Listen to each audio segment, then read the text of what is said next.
Hi, Elliot. How are you, sir?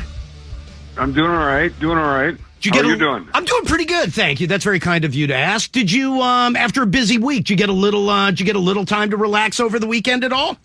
Yeah. It was kind of a quieter weekend. I mean, the trade deadline this year felt like it went on for 3-4 weeks. I was going to say, deadline day almost turned into like 3-week deadline day. Yeah. I think, when we got to deadline day, there wasn't anything left to do. So a lot of the major stuff or a lot of the conversations happened early this year. And now, Brian, I kind of hate to say this, but I feel like we catch up every year after the trade deadline and go through things, and it's always fun. I love doing it, and love doing it this year. But I feel like, and this may be the first time that you found yourself in the position of selling more than buying more. Is that a fair statement? Yeah, that's fair. I think every year, for the past 8 years, we've always tried to add, look for, something that makes sense personnel-wise to add to the team, whether it's a depth position or a position or hole we needed to fill. Just try and add something to get into the playoffs with as much depth as we possibly could. And this year it changed a little bit. Is it, well, let me ask you this, because I want to get into, obviously, some cap stuff, but I also want to ask you kind of some bigger picture stuff in terms of being a general manager of a hockey team. I was going back and looking, and I want to say over the last couple of years, don't hold me on the exact number, but over the last couple of years, Brian, first-round picks that were traded were like 3 or 4 or 3 or 4. This year, it was well over a dozen first-round picks, well over a dozen second-round picks. Has there been a change in philosophy, or is this just a one-off year in terms of valuing, what do they call it, draft capital? Yeah, I think the teams at the top, are all very aggressive in trying to load up to get into the playoffs. I think you see a number of teams, especially in the East, that, are being competitive. They're all really good teams, and they want to add as much as they can to compete at that level going into the playoffs. So I think once one team adds a guy or two, the other teams sort of react and try and load up. And, we got a number of teams in our conference that, believe they have a chance to win, and they were going to spend draft capital. I think the one thing that I found unusual was that it's, they're trading picks out 1-2 years, which I don't believe happens much or has happened much in the recent years that you're mentioning. Is there any belief, and Brian, again, I don't know if this is true or not, but you would always hear like general managers don't like to draft goalies early in the draft because they probably won't be around long enough to see them develop and make it to the NHL level. And obviously there's exceptions to the rule, whether it's a Carey Price or a Vasilevsky or whatever the case is. But as a rule, general managers don't like to draft early on goalies because they won't be around to see them. Tell me that's not creeping into position player thinking. Yeah. Well, I think there's pressures on managers to create a winning team. I think it's, the whole league is about winning and winning now. And I think you got pressures on you to, first round draft picks usually take 4 years or 5 years, or very rare that they come in, unless it's a very high pick, come in and play right away. So it's more of a win now philosophy than it is, well, let's win 3-4 years from now because of the pressures within the league. Hey, Brian, so now let's go through a couple of the Caps moves that took place. The first one was the biggie with Dmitry Orlov and Garnet Hathaway going to Boston. And the assumption was, when I saw it happen, was you had met with Dmitry Orlov's agent, and you knew that whether it was term, whether it was money, whatever it was going to be, that the two sides weren't going to agree. And then it was like, okay, well, we don't want to just see an asset like Dmitry Orlov walk out of here and get nothing for it. I totally agree with you. Did the deal with Boston come together? Was it always them inquiring about both, or did it kind of grow into both? I think it was, I think we were trying to figure out which way to go, whether we were going to, hang on here and try and compete with the guys we had, or make a decision and move on. And so, like you said, the negotiations got to a point where I thought, Orlov really wanted to test free agency, and same with Hathaway, just to see where they were at. And I don't blame them. I mean, they're both good players, both fit in great with our team. But they wanted to test it, so we had to make a decision. And then once we put their names out, it changed what was going on, and we proceeded from there. I think, obviously they're very good players, very well respected, and they get a lot of action when your names are put out there for trade. Were you shocked that it was Boston? A little bit. I mean, they were, I don't know if I was shocked, but they were aggressive, and they were looking to improve their team. I mean, they have a really good team, and these two fit what they were trying to accomplish perfectly. So he was aggressive, and, we had a few good conversations, and it seemed like it was going to go that way, and we ended up finishing the deal. When I saw that a first-round pick was coming back in that deal, I remember being on the air the next morning and saying, you know what? Now we've got 2 first-round picks. I bet Brian is going to try to package those up and go big game hunting. And the first name that came to mind was Jacob Chikrin from the from the Coyotes, who obviously now ends up in Ottawa. Can you say, did you kick the tires on Chikrin at all?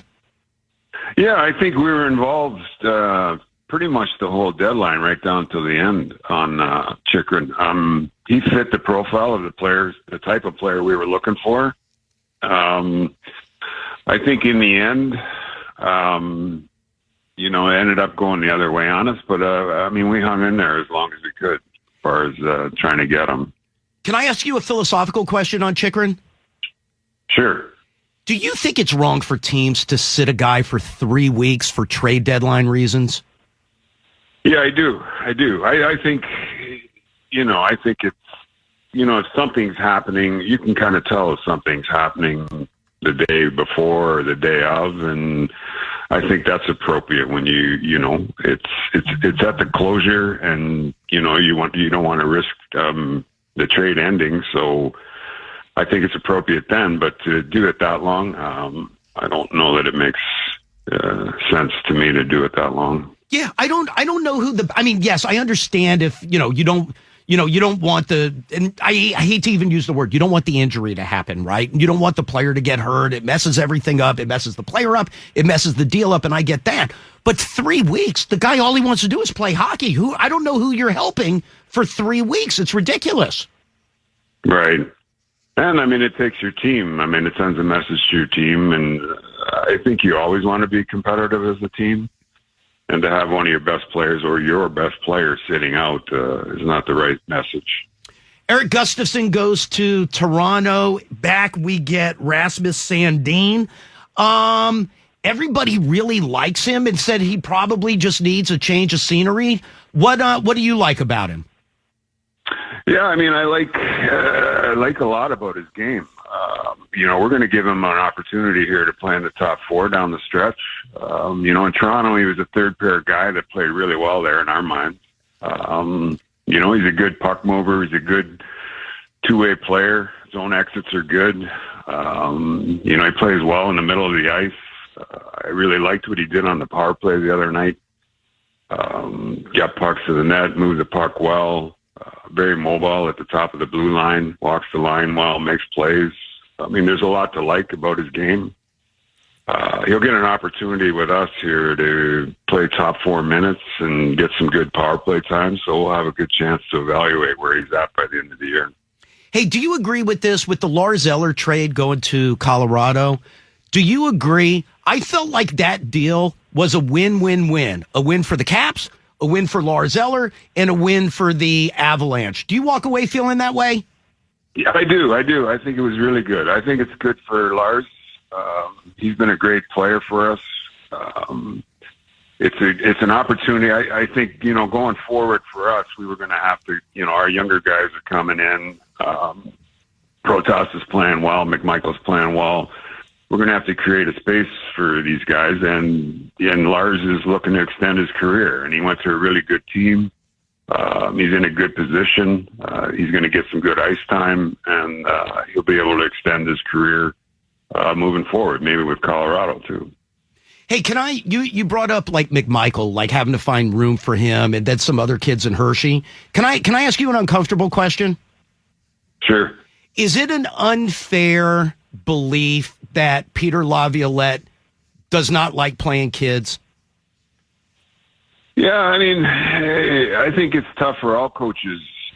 I think the pressures to win now in the NHL. I mean, you could talk to most coaches, and it's on competitive teams that are trying to win a championship. You don't have a lot of time or space for developing young players, so it's a difficult balance. If players need a little more time to get to the point where you think they're going to get to. I think with McMichael, I mean, he came in early and had some success. And, I think maybe he missed a little bit at the American League level. He came in there early and he played, 33 games. Sure. I think it was. And then, ideally you would like to have more games than that at the American League level. So he got caught, sort of in between. But I think this year, he's in a good spot. He's played the whole year. He's getting good ice time. He's learned how to kill penalties, how to take faceoff, stuff he wouldn't get the opportunity to do at the NHL level right now. So I think in the big picture, in the long run, this has been good for his development. Hey, do you have a timeline in your head, and maybe one that you won't share?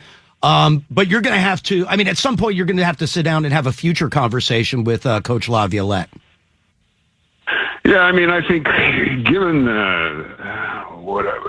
our injury situation, all the stuff we've gone through here this year and the last year, I think we're going to have to sit down here at the end of the year and take an evaluation, talk to ownership, see where we're at, and then move forward from there. And you know what? And I'm glad you brought up injuries. And I know that no team is going to blame injuries, and every team gets bit by the injury bug. But you tell me any team that has to go most of the season without a top line, or definitely a top six line. Your best defenseman is out. Other defensemen are out. This was a banged up team for a good chunk of the year. And yes, are there other teams that deal with injuries? Of course. But take out an entire top line, that hurts. Yeah, I think it was, a bit much. I mean, we got, a couple guys coming back from ACLs that take, a long time. Backstrom coming back from a hip resurfacing. They missed chunks of time with Orlov. The Carlson injury, I thought really hurt us. Sure. I mean, you can survive that for, 2-3 weeks. Because our guys playing behind Carlson, I thought played really well, but you just can't replace Carlson. And so when it becomes a longer term injury, it catches up with you as a team. I think you just can't continue to replace those minutes with your guys lower down the lineup. So I thought that killed us too. So I mean, we've been constantly chasing. We knew at the beginning of the year it was going to be tough because we had a number of guys out. And then Brown went down, and I thought that, hurt us for the beginning. And then we found a rhythm in December, and then both our top two defensemen got hurt. So it feels like the whole year we've been continually chasing the game on the injury front, and consequently never found a really good rhythm except for the month of December. Hey, Brian, with the signings of, which, by the way, I'll tell you, I loved the extension for Dylan Strome. I love the extension for Sonny Milano. I like that kid a ton. Was that intentionally done before the trade deadline, not only to send a message to them, but to send a message to the team that we are investing? We may not be going out and buying, but we are investing, and to also send a message to other teams of like, hey, don't even come a-calling? No. I think that I think we were looking for opportunities to get some younger players in. We signed Strome with the idea, he can come in and fill in for Backstrom at the beginning of the year, and then we have a good sense of where he was at. Milano was left out there at the beginning of the year when we took a chance on him. He's worked out. So I think, we thought these guys fit our profile, 25, 26-year-olds that are actually playing really well. Sure. And we can move forward with them, so we committed to them long term. And I think, we're getting younger on the back end too, with Sandin is 22, Marty's 23, Alexiev here, we'll see how he does at the end of the year. He's 23 years old. So we're looking to add players in that profile, that age range. Hey, can I ask you about a defenseman that frustrates me? Sure. Why, Brian, why do I get so frustrated with Nick Jensen? I think he's a valuable defenseman on the things he does. He's a good skater. He's a very good penalty killer. He competes. He's provided offense this year at a different level. I think sometimes you could get frustrated with the puck movement, but the whole package, he provides something that a lot of players can't do, and we value that. Hey, and I want to ask you, I know that, I'm sure whether it's TSN or any of them, everybody likes to give grades and talk about, how did this team do? How did that team do? I'm not going to ask you to trade or grade your trade deadline, but I do want to ask you how you look at, you traded away, or not traded away, but last year, at the end of last year, Samsonov goes away and Vitek Vanacek goes away. We bring in Darcy Kemper and Charlie Lindgren. Are you happy with the swap of 2 for 2? Yeah, I am, man. I think we traded away 2 good goalies, but I think at the time we were looking to be competitive going forward. Neither one of our guys seemed to grab the number 1 position. Both were going to be at a salary level where we were going to have to choose one and go for that one as a number 1 goalie. And consequently, we made a change. We like what Kemps has done. We like our goalie tandem. Sure. Yeah, I like Charlie a lot. I really, really like him back there as a. If that's a backup, that's fantastic. Then last thing for you, Brian, and then I know I got to let you jump. We got just over a month of hockey left. What is the points number that we have to hit if you were looking in a crystal ball to be able to get in? Yeah, I think we're 95, 96, right around that area. Could be higher depending on how the teams go down the stretch. All right, so we got some clawing to do the rest of the way. Yeah, we do. It's not going to be easy. No. I mean, it's a competitive. You see all the teams with the 68 points, 71 points. I mean, the games in hand could be important and come into play here. It'll be interesting. It'll be fun to watch down the stretch. Hey, hopefully we can get pull in. it off. Absolutely. Yes, exactly. Hey, Brian, let's agree. I don't like when we talk on a year where we know going in. Like, I want to say last year, we knew at Christmas, start printing off playoff tickets. We knew we were in. I like those conversations better than the ones where we got a big fight coming down the stretch. So let's agree. Yeah, me too. Let's agree that by the trade deadline, we're securely in next year. Let's agree on that. Yeah, I'm all in for that one. Excellent. It's a lot easier going into the trade deadline in that situation. But you know what? I was looking back and going, it's hard to make the playoffs every year. And 15 out of 16 years, whatever it is, that is a hell of a run to make it into the playoffs. But I was thinking back and going, you know what? Even if we don't get in this year, and it'll suck. I'm sure on your side of the table, much worse than on my side of the table, just being a fan. But I don't want to lose. We got to see some amazing things happen. If we don't get in, just watching Ovi pass Howe this year will still go down as one of the greatest moments of the year. Yeah. No, it's been incredible what he's doing, and just fun experiences. It seems like every couple games we're seeing some sort of record broken or tied or games played. We have it's an opportunity to watch an elite superstar player finish up his career, and I think it's a great experience. Hey, I know that they said that especially when the Orlov and Hathaway deal was going down, that you guys talked to Ovi and kind of told him what was going on in the direction, and that we were going to be more sellers than buyers. So that part got reported. I don't remember seeing it. Was he, obviously he doesn't want to see his buddy go, but is he bought in on what the plan is for the rest of this year and what I'm assuming will be a very busy offseason? I think Ovi, he wants to win. He wants to be competitive. I don't think he's happy that Orlov and Hathaway went out.